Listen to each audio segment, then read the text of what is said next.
السلام علیکم ورحمۃ اللہ وبرکاتہ۔ ناظرین و سامعین، جیسا کہ آپ کو معلوم ہی ہے کہ جمعیت علماء ہند کے ناظم عمومی حضرت مولانا حکیم الدین قاسمی دامت برکاتہم العالیہ ہارٹ بلاکز کی وجہ سے دہلی ہسپتال میں ایڈمٹ ہے۔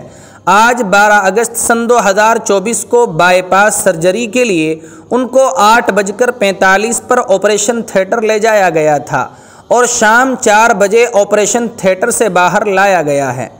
الحمدللہ ثم الحمدللہ، ڈاکٹروں کے کہنے کے مطابق آپریشن پوری طرح کامیاب رہا اور فی الحال حضرت والا وینٹیلیٹر پر لیٹے ہوئے ہیں۔ دوسری جانب یہ خبر بھی نکل کر کے سامنے آ رہی ہے کہ آج 12 اگست ہی میں صدر جمعیت علماء ہند حضرت مولانا محمود اسعد مدنی دامت برکاتہم العالیہ بھی آج میں 2 مرتبہ ہسپتال کے اندر تشریف لائے۔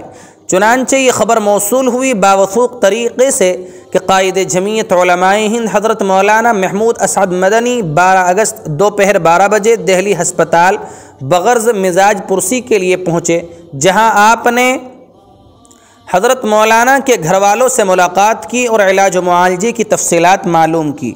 اس سے قبل آپریشن تھیٹر جانے سے پہلے بھی علی الصباح حضرت صدر محترم مولانا سے ملاقات کے لیے تشریف لائے تھے اور دعاؤں سے نوازا تھا۔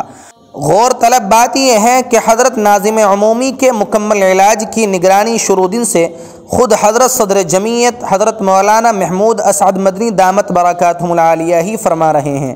یہ حضرت صدر محترم کی بڑی وسعت ظرفی کی دلیل ہے۔ اللہ تبارک و تعالی دونوں حضرات کا سایہ ہمارے سروں پر قائم و دائم فرمائے۔